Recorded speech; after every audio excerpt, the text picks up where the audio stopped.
ஏன் வராகனா அவதரித்தார், இந்த தாழ்ந்த பிறவியை ஏன் தேர்ந்தெடுத்தார்னா ஒரு சின்ன கதை. ஹிரண்யாக்ஷன் ஹிரண்யகசிபுன்னு ரெண்டு பேர் அண்ணன் தம்பி. இந்த ரெண்டு பேரா யார் பிறந்தார்கள்? இது முதல் பிறவி ஹிரண்யாக்ஷன் ஹிரண்யகசிபு. சனகன் சனத்குமாரன் முதலானவர்கள் எல்லாம் 4 பேர் பிரம்மாவுடைய மானச புத்திரர்கள். அவ 4 பேரும் பார்க்கடல்ல காரிய வைகுண்டத்துல பெருமாள் எழுந்தருளி இருக்கிறச்சே சேவிக்கணும்னு போறா. மத்தியான வேளை பெருமாள் திருக்கண் வளர்ந்தருளுகிறார், தூங்கிட்டு இருக்கார். இந்த சீவையிட்ட பரிபாஷையில தூங்கிட்டு இருக்காருன்னு சொல்ல மாட்டான், திருக்கண் வளர்ந்தருளுகிறார்னு சொல்லணும். உயர்ந்த தமிழ். அது என்ன சுவாமி, எது வளர்ந்து இருக்கு? ஏதோ செடியெல்லாம் வளர்ந்து கேள்விப்பட்டிருக்கோம், ஏதோ கண்ணே வளரும்னா அவர் கண்ணு வளர்ந்தா தானே நம்ம கட்டாட்சம். அவர் கண்ணு வளர்ந்துட்டே போறது. இங்க இருக்கிற கண்ணு இது வரைக்கும் போச்சுன்னா இன்னும் நிறைய பேரை கட்டாட்சிக்கு போறாருன்னு அர்த்தம். இங்க இருக்கிற கண்ணு உடம்பு முழுக்க விபநயன புரஸ்தே ரகதுர்யா விதானம் சகல. அதை பராசர பட்டர் ரங்கநாத பெருமாளை சேவிச்சுட்டு 2 கண்களும் பேசிட்டு தான். நம்ம ஏன் இவர் திருமேனில 2 கண்களா இருக்கணும்? தப்பே எல்லாரும் பண்ணாம இருந்தாள்னால் கட்டாட்சத்துக்கு 2 கண்ணு போரும். தப்பு அதிகரிக்க அதிகரிக்க 4 கண் வேண்டாமா, 40 கண் வேண்டாமா? திருமேனி முழுக்க கண்ணாவே இருக்கட்டுமே அப்படின்னு நினைத்து மொத்தம் வளர்ந்துதான். அதனாலதான் நீண்டவ பெரியவாய கண்கள். கரியவாகி புடபரந்து மிளர்ந்து செவ்வரி ஓடி நீண்டவ பெரியவாய கண்கள்னு ஏன் திருப்பாணாழ்வார் பாடினார்னால் அது ஒரு இடத்தோட இருக்காதான். இந்த கண்ணு வளரணும் வளரணும், நாடு பிடிக்கணும்.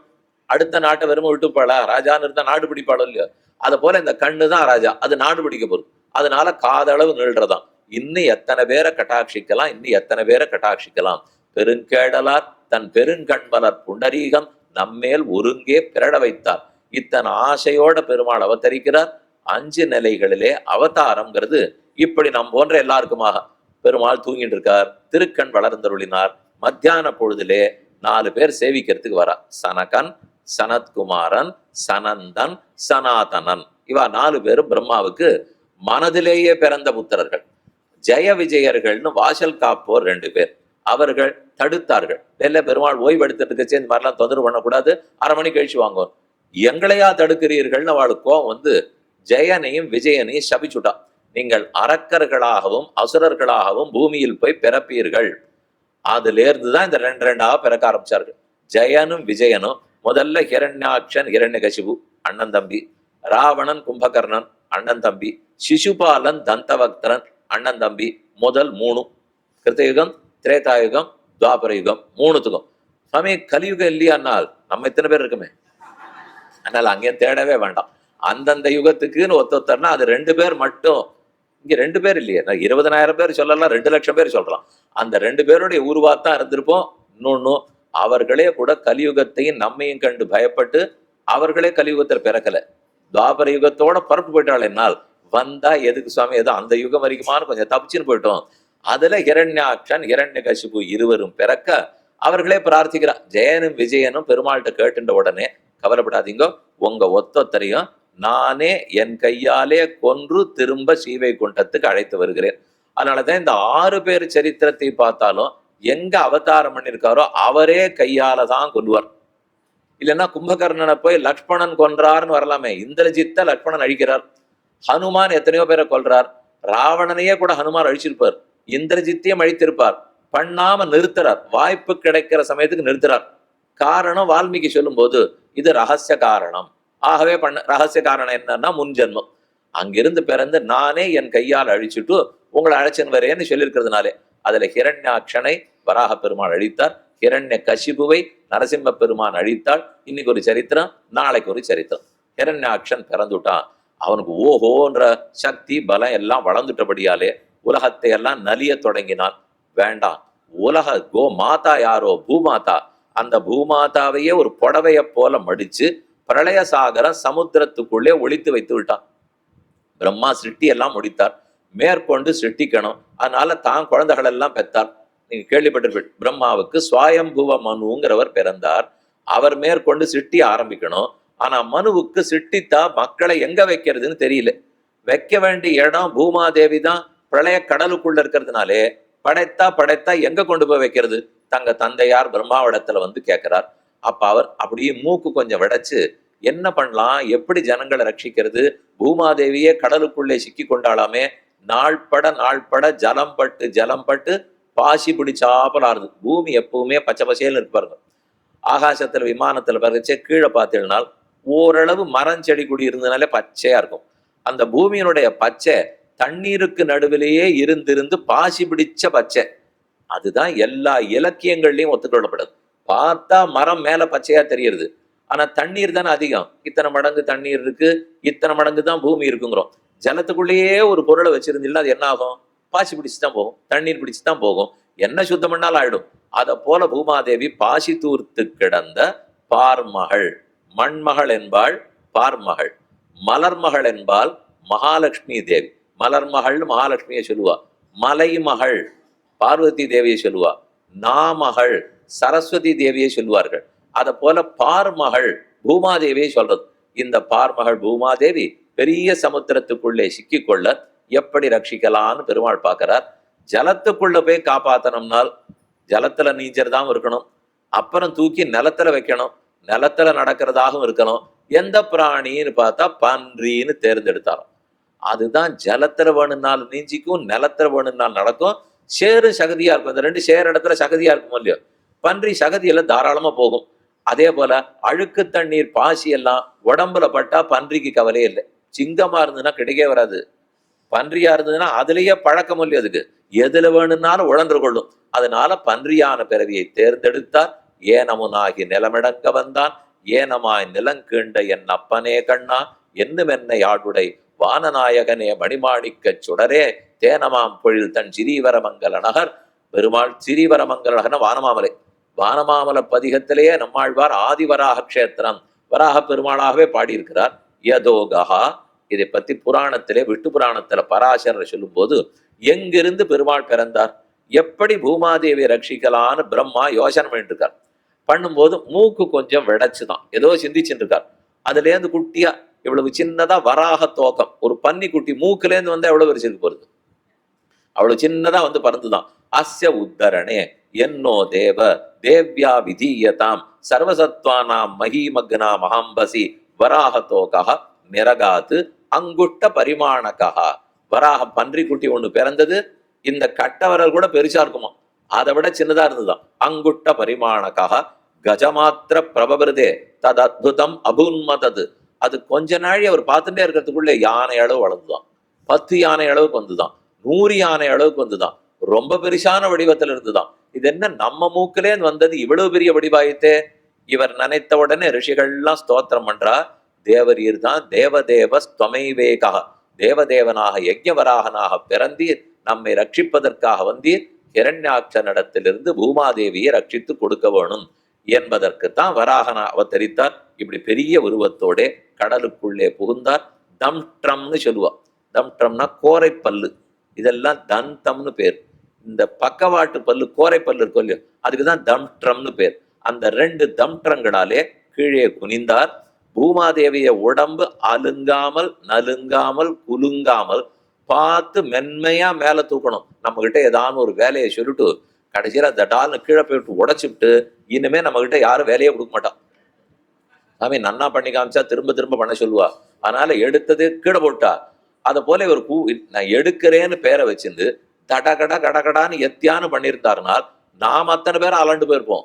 அப்படிலாம் பண்ணாமல் குழந்தை தூங்கும் போது ஒரு அம்மா எப்படி தோல்ல போட்டுப்போ அதை தட்டி தூங்கின பண்ண உடனே படுக்கையில் அது சிணுங்காம விடணும். அது விடுறச்சவே எழுந்துடும்.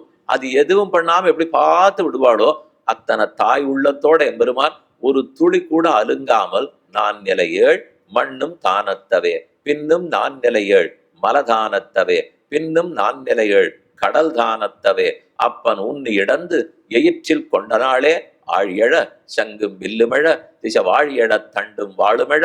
நம்மாழ்வார் 10 போஷரங்கள் பாடினார். ஒவ்வொரு பாட்டுமே ஒவ்வொரு அவதாரம் சேட்டித்தத்தை பத்தினது. இந்த 10 போஷரத்தை நீங்க சொல்லுங்கோ. குன்னமெடுத்த பிரான் அடியாருடும் ஒன்றி நின்ற சடகோபன் உரைசெயல் நன்னி புனைந்த 1010 வெண்ணி தரும் 10 மேவி கற்பார்க்கே. 10 போஷரத்துல சொன்னா எல்லா வெற்றியும் வாழ்க்கையில எல்லா நன்மையும் அடையலாம்னு சொல்றார். அவசியம் சொல்ல வேண்டிய 10 பாசுரங்கள் 7ஆம் பத்துல இருக்கு. திருவாய்மொழி 7ஆம் பத்திலே ஆழியழ சங்கும் வில்லு. அதுல சொல்றது 4/7 ஒரு துளி கூட அசையவே இல்லை. இவ்வளவு பெரிய பூமி ஒருத்தர் தூக்குறாருன்னு சொன்னால் எல்லாம் அலண்டு போயிடும், கீழே விழுந்து கொட்டிடும். ஆனா அப்படி ஒண்ணுமே இல்லாமல் 4/7 மண்ணும் தானத்தவே ஒரே ஒரு துகள் மண்ணு கூட அசையாம தூக்கினாராம். அப்புறம் யோசிச்சு பார்க்கிறார், மண்ணு எப்படி அசையாது? பர்வதங்கள், குல பர்வதங்கள்லாம் தாங்கி பிடிச்சிட்டு இருக்கோம் இல்லையா, மலை அசையாமல் தூக்கினார். மலை எப்படியுமே அச்சலம் அசையாது. ஆனா சமுத்திரத்துல இருக்கிற தீர்த்தம் ஒரே ஒரு திவலை, ஒரு அலை கூட அசையாம தூக்கிட்டாராம். மண் அசையல, மலை அசையல, தண்ணீர் திவலைகள் கூட அசையவில்லை. அதை போல மென்மையா பூனை எல்லாம் தன் குட்டியை ஒரு இடத்துல இருந்து ஒரு இடத்துக்கு மாத்தும் பாருங்க, பல்லால இப்படி கெட்டியா பிடிச்சுக்கும். நமக்கு பார்த்தா கூச்சமா இருக்கும், அது அப்படி போய் பிடிச்சிட்டு இருக்கே, கரகரான்னு கழுத்துல கடிச்சிடுமோன்னு. அது மெத்துன்னு ரொம்ப ஆச்சரியமா படுத்துட்டு இருக்கும். அந்த குட்டி பூனையை பத்தி அதை பத்தி கவலையே இல்லை. அதே போலத்தானே பல்லாலேயே வராக பெருமாள் பிடிச்சிருக்கார். பூனை எப்படி பல்லால தன் குட்டியை கவிக்குமோ, அதை போல நம்ம அத்தனை பேரையும் தன்னுடைய பற்களாலேயே கவ்வி உத்ருதாசி வராகேன கிருஷ்ணேன சத பாகுனான்னு உபனிஷத் சொல்றது. ஊ, ஊங்கிற எழுத்து பிராட்டியை குறிக்கும். ஓம்னு பிரணவம், அதுல ஆ பகவானை சொல்லும், மா ஜீவாத்மாவை சொல்லும், நடுவில் இருக்கிற ஊ உகாரேண உச்சதே சதா, லக்ஷ்மிஹி உகாரேண உச்சதே சதா. லக்ஷ்மி தேவி உகாரத்தாலே சொல்லப்படுகிறாள், ஊங்கிற எழுத்து. ஏன் லக்ஷ்மிய உகாரம் சொல்றது? காரணம் இருக்கே, உத்ருதாசி, நீ தூக்கப்பட்டவளாக இருக்கிறாய். சதபாகுனா, 100 திருக்கைகள் படைத்த பலசாலியான வராக பெருமாளாலே, லக்ஷ்மி தேவியே நீ தூக்கி அவனுடைய கோரைப்பற்களாலே தாங்கப்படுகிறாள். உத்தரணம், உத்ருதா, அதனால ஊங்கிற எழுத்து லக்ஷ்மியை சொல்லுமா. ஆங்கிறது பரமாத்மாவையும், ஊங்கிறது லக்ஷ்மியும். அவ 2 பேருக்கும் மகாரஸ்து தயோர் தாசா, மாங்கிற எழுத்து அந்த 2 பேருக்கும் தாசனாக இருக்கிறான். அதனால உகாரம். ஓனு மகாலட்சுமியை தூக்கினா போற பூமாதேவியை தூக்கி தன்னுடைய கோரைப்பற்களால மேல் பார்த்து கொண்டு இருந்தார். அதற்கப்புறம் வைக்க வேண்டிய இடத்துல கீழே வச்சார்னு அர்த்தம். இதுதான் சரித்திரத்தின் வரைக்கும் பார்த்தோம்னா. இதை பத்தி சுவாமி பராசர பட்டர் வேடிக்கையா பல அர்த்தங்கள் சாதித்தார். ஏன் வராக பெருமாளுக்குத்தான் தனி சிறப்பு? ராமனுக்கு இல்லாதது, கண்ணனுக்கு இல்லாதது, வைகுந்தநாதனுக்கே இல்லாதது, ஏதோ வராகத்துக்கு இருக்கணும். அதே போல ரகசிய சிகாமணின்னு ஒரு கிரந்தம் சுவாமி வேதாந்த தேசிகன் அனுகிரகித்தது. அதுலயும் வேடிக்கை வேடிக்கையா பல அர்த்தம், ஆழமான அர்த்தம். ஆனா சுவைப்பட நம்ம அனுபவிக்கணுங்கிறதுக்காக அப்படி சொல்லியிருக்கார்கள். பராசர பட்டரை சாதிக்கிறது. ஏன் வைகுண்டநாதனை பத்தக்கூடாதோ, ஏன் வராக பெருமாளை பத்தனம்னால், அவர் சொல்றது வைகுந்தநாதன் எட்டாத உயரத்தில் இருக்கார், அங்க ஏறி போனாதான் அவரை பற்ற முடியும். ஆனா அடியனுக்கு பற்றினா ஏத்தி விடுறவன் வேணும். ஏறி வந்தியானா பற்றுங்கிறவன் உங்களுக்கு வேணுமா, என்னை பற்றினா ஏத்தி விடுறேங்கிறவன் உங்களுக்கு வேணுமா? ஏறினப்ப பத்துறதுக்கு எனக்கே தெரியுமே, இதுக்கு நான் எங்க ஏறுறது? ஏற முடியலங்கிறதுக்கான இவர் பிடிச்சிட்டு இருக்கேன். அப்ப எட்டாத உயரத்தில் இருக்கிறார். அது உயர்ந்தோருக்குத்தான் வைகுண்டம் பயன்படும். ஞானிகளுக்கு, சாஸ்திர வாசனை இருக்கிறவர்களுக்கு, பரம பக்தர்களுக்கு, சரணாகதர்களுக்கு, அவர்கள் தான் அந்த உயரத்தை பார்க்க முடியும். அது இல்லாதவர்களுக்கு ஸ்ரீவைகுண்டம் பயன்படாது. வழி தெரியாதவர்கள் அங்க போக முடியாது, வழி தெரிஞ்சவன் தான் போக முடியும். ஆனா வராக பெருமாளோ ஒண்ணுமே தெரியாமல் பூமாதேவி பிரளயத்தில் அமிழ்ந்திருக்கிறச்சே யாருக்குமே எதுவும் தெரியாது. அவனை இடக்கத்தான் வந்தார். அதனால வழி தெரியாதவர்களுக்கு வழிகாட்டியாக இருக்கிறார். பார்க்கடல்ல சேனிச்சுட்டு இருக்காரு, அப்ப அவரை படிக்கூடாதா? க்ஷீராப்திநாதனை பற்றலாம் என்னால் அவர் பண்ற எல்லாமே கடலோசைக்கு சமம். பார்க்கடல்ல தானே இருக்கார். கடலோசைனாலே அர்த்தமற்றதுன்னு அர்த்தம். நம்மளே வளவளவளான்னு பேசிட்டே இருந்தா ஏதோ கடலோசையாட்டம் பேசிட்டு இருக்காருவா. ஏன்னா ஓன்னு ஒரு சத்தம் கேட்கும், ஏதான பொருள் உண்டு அதுக்கு. நீங்க எத்தனை எழுந்திருந்தாலும் அதே ஓன்ற சத்தம் வந்துட்டே இருக்கும். அதான் கடல். ஆகாசம் நல்ல சத்தம் இருக்கே, ஆகாசத்துக்கு சப்தம் தான் குணமே. பார்த்தாலே ஆகாசத்துக்கு ஓன்னு ஒரு சத்தம் இல்லையா? அந்த சத்தத்துல இருந்து எனக்கு ரிக்வேதம் தெரியுமா, யஜுர்வேதம் தெரியுமாண்ணா ஒரு வேதம் தெரியாது. ஆகாச ஓசைங்கிறது பிரயோஜனம் இல்லை, அது ஸ்ரீவைகுண்டத்தை போலே. கடலோசைங்கிறதுனால லாபம் இல்லை, அது பார்க்கடலை போலே. ஆனா வராக பெருமாள் 2 ஸ்லோகம் அனுகிரகித்தார். அதுதான் ஓசை. ஸ்திதே மனசு சுஸ்வஸ்தே சரீரே சதியோ நரஹ தாது சாமியே ஸ்திதே ஸ்மர்த்தா விஸ்வரூபஞ்ச மாமஜம் ததஸ்தம் ரியமானந்த் காட்டபாஷான சந்நிபம் அகம் ஸ்மராமி மத்பக்தம் நயாமி பரமாங்கதி. 2 ஸ்லோகம் ரொம்ப முக்கியமான ஸ்லோகம். என்னன்னு மேற்கொண்டு விளக்கமா சொல்றேன். அது ஒரு சரணாகதனுக்கு, பிரபன்னனுக்கு வேண்டிய மிக முக்கியமானது. இருக்கட்டும், மத்ஸ்யாவதாரத்தை பத்தலாமே, மீனை பற்றலாமா? அவர் திருவடிகளே தஞ்சம்னு போகலாமான்னால் அவரே கடல்ல அழுத்தியிருக்கார். நானும் சம்சார கடல்ல இருக்கேன், அவரே வெளியில வரல, என்ன எங்க வெளியில கொண்டு போறார்? மீன் கடலை விட்டு வந்தா என்ன ஆகும்? உயிர் போடும். ஆனால் அவர் கடலுக்குள்ளதான் இருக்கணும். பன்றி கடலுக்குள்ள இருக்கணுங்கிற தேவையில்லை, வெளியில வந்துடும். மீன் வெளியில வந்தா தான் கஷ்டம். அதை போல நானும் சம்சார கடல்ல இருக்கும்போது மீனாவதாரம் எல்லாம் என்னை வெளியில தூக்கி விட மாட்டார்னுட்டார். சரி, கூர்மாவதாரம் அடுத்து இருக்கிற கமடம், அதாவது ஆமையை பற்றலாம் பற்றலாம். ஆமைக்கு மேல மந்தர மலை பெருசா முதுகுல அழுத்தின்னு இருக்கு. அவர் மந்தர மலையை நகர்த்துக்கிறதுக்கே அவரால் முடியல. எனக்கு சம்சாரம்னு பெரிய மலை என்ன போட்டு அழுத்திட்டு இருக்கு. என்னை எங்க அவர் வெளியில கொண்டு வர போறார்? அவர் மேல நகர்றதே ரொம்ப மெதுவா. அதுல இருக்கிறச்சே என்ன வேற வேகமா எங்க வெளியில கொண்டு வருவார். அதனால வேண்டான்னுட்டார். சரி, நரசிம்ம அவதாரத்தை பற்றலாமோ? கழுத்துக்கு மேல பார்த்தா ஒரு மாதிரி இருக்கார், கழுத்துக்கு கீழே பார்த்தா ஒரு மாதிரி இருக்கார். அப்படின்னாலே அந்த கழுத்தளவுல பேசுறது உதட்டளவுல பேசுறதுன்னு ஒண்ணு உண்டு. கழுத்துக்கு மேல பேசணும்னா பேசணுங்கிறதுக்காக பேசுறோம்னு அர்த்தம். கழுத்துக்கு கீழே தெரிஞ்சு பேசுறோம்னா உள்ளத்துல பட்டு பேசுறோம்னு அர்த்தம். ஆங்கிலத்தில் ஒண்ணு சொல்றது உண்டு. யாரானு வந்திருந்தா அவளுக்கு வீட்டுல சேவை பண்ணணும் இல்லையோ, இந்த உதட்டளவில் சேவைன்னு ஆங்கிலத்தில் ஒண்ணு சொல்லுவா. அது ஏன் சொல்லலாம்னு தெரியாது. அப்ப உதட்டளவில் சேவைன்னா பொய்ன்னு அர்த்தம். இதான் உதட்டளவில் சேவை. அதை போல இந்த பெருமாள் கழுத்துக்கு மேல ஒரு மாதிரி இருக்கார், சிங்கமா இருக்கார், கழுத்துக்கு கீழே மனித உருவத்தோட இருக்கார். என்ன நம்புறது? வேண்டாம். அதனால நரசிம்ம பெருமானையும் பற்ற முடியாதுட்டார். இது இன்னைக்கு உபன்யாசம், நாளைய தலைப்பு வேற. இன்னைக்கு உபன்யாசத்துல வராக பெருமாள் வைபவம் சொல்லணும்னால் அதுக்கு எந்த ஆச்சாரியர் என்ன எழுதியிருக்காரோ அதைத்தான் சொல்லிட்டு இருக்க போறேன். ஆடி மாசம் கூப்பிட்டேன்னா கிருஷ்ண வைபவம், சித்திர மாசம் கூப்பிட்டேன்னா ராம வைபவம். அது அப்படின்னா கண்ணன் இல்லைன்னு தான் சொல்லுவா, இது இப்படின்னா ராமன் இல்லைன்னு தான் சொல்லுவா. ஆனா ரெண்டு பேரும் சேர்ந்து ரட்சிக்கிறார்கள்ங்கிறது தான் முக்கியம். இன்னைய பெருமாளா இருக்கட்டும், நாளையவரா இருக்கட்டும், நாளை மறுநாளா இருக்கட்டும், மொத்த பேர் ஒரே எம்பெருமானுடைய அவதாரமாக இவனை சம்சார கடலிலிருந்து வெளியே கொண்டு வருவது எப்படி என்பதற்காகவே முயற்சி எடுத்து கொண்டிருப்பவர்கள் இது நரசிம்ம பெருமான். சரி, வாமனர் திருவிக்கிரமனை பற்றலாமே? பற்றலாம். அவர் சின்ன காலை காட்டி 3 அடியை கேட்டுட்டு அதே காலை வச்சு வளர்ந்து ஏமாத்திட்டார். நான் இப்ப ஒரு பொருள் எடுத்துன்னு போறேன், இதை காமிச்சு எனக்கு 1 முழம் கொடு. ஒரு சின்ன குழந்தைய அழைச்சின்னு போய் பூ விற்கிற இடத்துல போனேன். இந்த குழந்தை கையால எனக்கு 1 முழம் கொடுன்னு குழந்தைய காட்டி காட்டி காமிச்சேன்.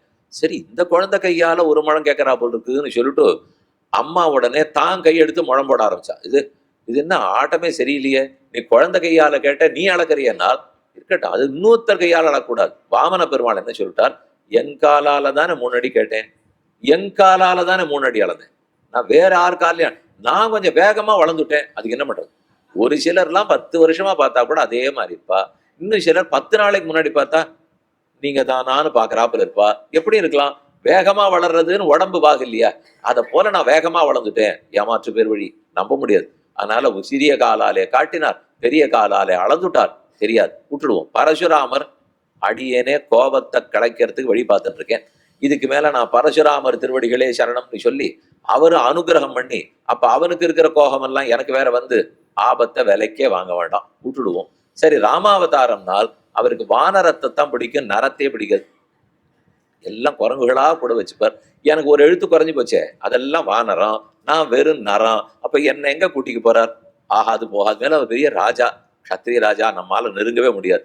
சரி, பலராமனை பற்றலாம் என்னால் அவர் நிறைய அகங்காரம் பிடிச்சவர். ஒரு தடவை யமுனை ஆத்தங்கரைக்கு போயிட்டு நான் கால் அலம்பணும், நீ அங்க ஓடிட்டு இருக்கே, என்னால இந்த 10 அடி வர முடியாது, நீ இங்க வான்னார். யமுனை செலுத்தி இப்படி எல்லாம் இயற்கையில வழக்கமே இல்லை, நீர் தான் வரணும்னா அவர் கோபம் வந்து தன் கலப்பை இப்படி போட்டு இழுத்து, இன்னைக்கு நீங்க பிருந்தாவன யாத்திரை போறச்சே ஒரு இடத்துல யமுனை வேணும்னு இப்படி வளைஞ்சு போயிடும்.